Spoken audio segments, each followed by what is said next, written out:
Olá pessoal, tudo bem com vocês?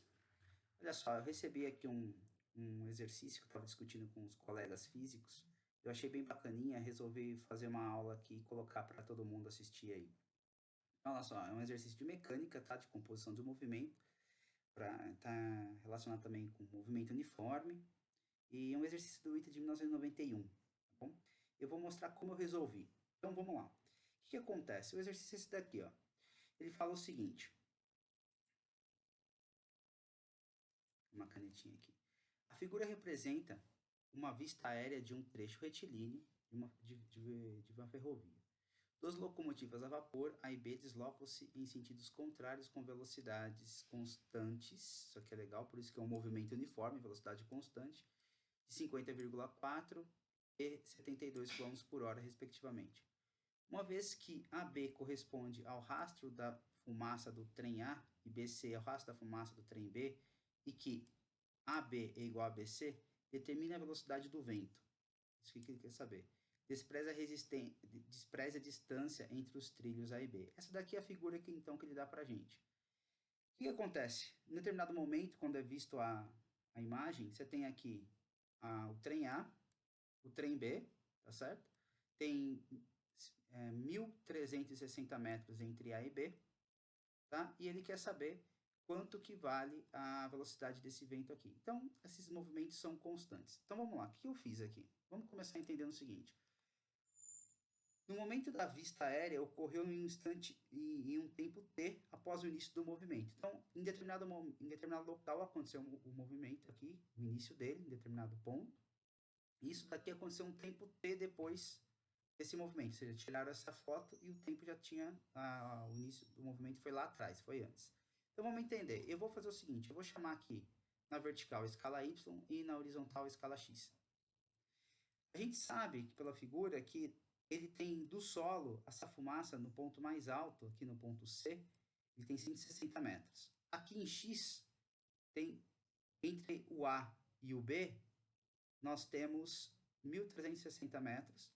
A velocidade de A, como está contrária ao meu eixo, que eu coloquei aqui o meu eixo no sentido de B como positivo, a velocidade de B sendo em vetor, coloquei como vetorial, menos 14 metros por segundo, que é o 50,4 dividido por 3,6, e o de B nessa posição, e é constante, sempre constante, de 20 metros por segundo. As duas distâncias são iguais, AB é igual a ABC, então ele quer a velocidade do vento. Isso aqui só ocorre, essa simetria vai ocorrer porque existe um vento aqui. E isso daqui ser retilíneo também devido a esse vento que existe aqui.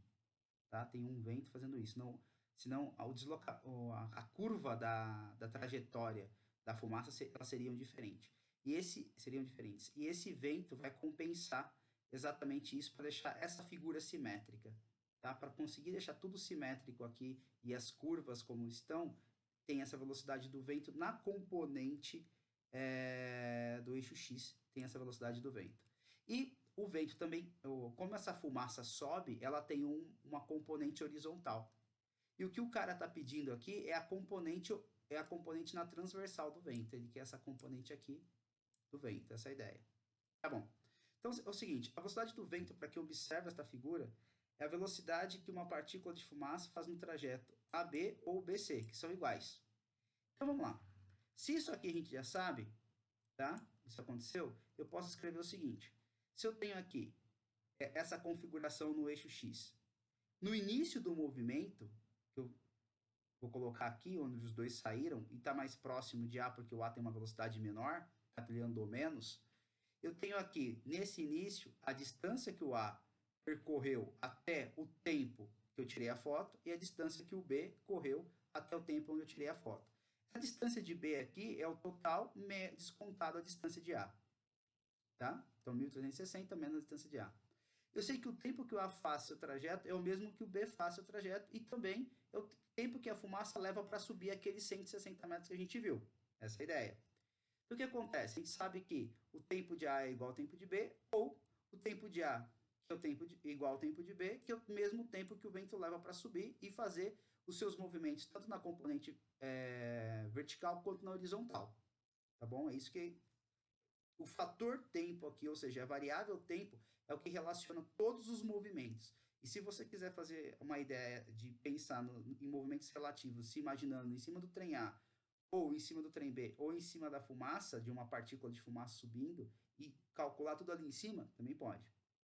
Tá? Porque esse fator tempo é o que relaciona todos os movimentos. Tá certo? E vamos lá. Então é o seguinte, saindo simplesmente aqui, ó, pela definição de velocidade, tá? Velocidade é ΔS por ΔT. E como eu estou no movimento uniforme, ela vai ser sempre igual para todo mundo, eu vou ter o seguinte. O tempo de A sendo igual ao tempo de B, eu posso escrever o seguinte, então, por velocidade aqui. Que a distância que o A percorre pela velocidade de A é igual à distância de B pela velocidade de B. Tá certo? Simplesmente rearranjando a equação da velocidade aqui. Então, eu tenho o seguinte, que a distância de A sobre 14 metros por segundo é igual à distância de B, que é 1.360 menos a distância de A, sobre 20. Isso daqui vai ficar para mim, multiplicando aqui em cruz, tal, né? 20, distância de A, é igual a 1940, que é 14 vezes 1.360, menos 14A. Resolvendo essa equaçãozinha, nós temos que a distância de A é 560 metros. Se eu sei que a distância de A é 560 metros, então o ΔT de A, que é a distância de A para a velocidade de A, vai ser 560 por 14. Eu tenho 40 segundos. Ou seja, eu encontrei o tempo, o fator tempo para todo mundo. Bom, com isso, com esse fator tempo para todo mundo, eu posso escrever o seguinte.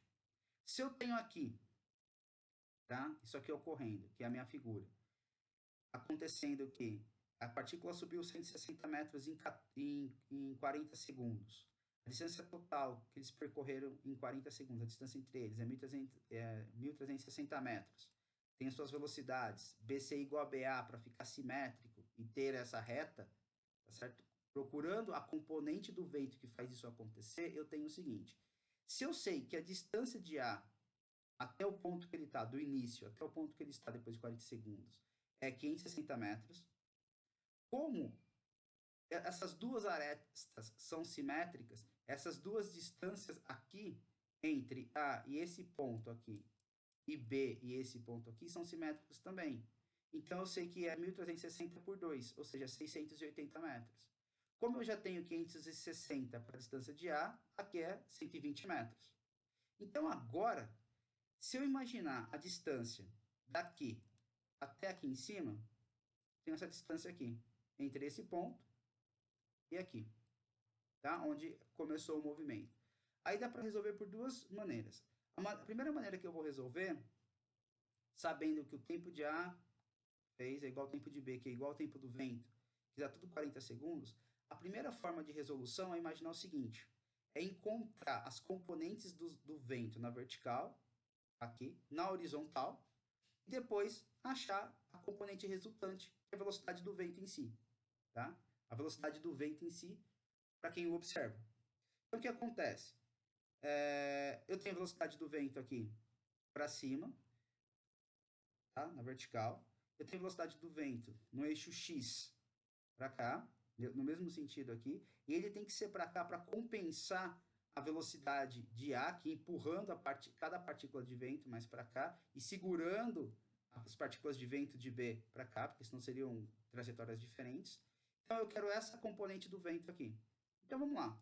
Como tudo é constante, é um movimento uniforme, eu vou ter que a velocidade em Y do vento, considerando esse movimento aqui, que vai ser 100 ΔS por ΔT, ou seja, 160 por 40, 4 metros por segundo. Em X, ΔS por ΔT, que é 120 por 40, 3 metros por segundo. Então, eu tenho 4, 3, então aqui é o famoso triângulo retângulo 3, 4, 5. Tá? Por Pitágoras, aqui eu resolvo colocando os valores dentro de Pitágoras, ou já sabendo que é o 3, 4, 5. Alternativa A. Outra forma de resolver é o seguinte, como todos os tempos são iguais para fazer qualquer trajetória aqui, se eu imaginar que ele faz essa trajetória, que eu chamei de E até C, esse ponto aqui eu vou chamar de E, como eu tenho um triângulo retângulo aqui novamente, eu posso simplesmente, partindo, que a velocidade do vento, então, pode ser a velocidade resultante desse vento aqui, né? O módulo dela vai ser a distância EC sobre o tempo de C, tá? Que é o tempo do vento. Então, Por Pitágoras, novamente, eu acho a distância EC. Isso aqui dá 200 metros, tá? Pode ver que, que são fatores multiplicativos desse cara aqui, né? Então, eu tenho aqui, se eu dividir tudo por 40, tá certo? Aqui dá 4, 3, então aqui dá 5, tá certo? Então, seria 3, 4 e 5 novamente. O famoso é um multiplicador do triângulo 3, 4, 5. Então, aqui eu tenho 200 metros, ou resolvendo Pitágoras, tanto faz. Bom, a velocidade do vento, então, é 200 por 40, que dá 5 metros por segundo. Tá certo? São duas formas de resolver a mesma coisa. Só que essa segunda forma aqui, ela é explicada, isso é importante deixar claro. A explicação para isso daqui funcionar, para eu ter uma simetria, ou seja, essa distância ser igual a essa, é que eu tenho uma componente do vento na horizontal. Tá certo? Essa componente de vento aqui. E detalhe, essa fumaça sobe aqui por uma questão de empuxo, tá? E só tem essa reta aqui, forma essa reta AB ou BC devido a essa velocidade do vento na horizontal, essa componente aqui. Porque senão, e ele está compensando a própria uma questão de inércia relacionado aqui, tá certo? E de resistência do ar que existe aqui também, tá? Senão seriam diferentes as trajetórias, tá certo? Então, essa segunda parte aqui, ela só funciona devido a este carinha aqui e todas as outras explicações que eu dei para vocês, tá bom?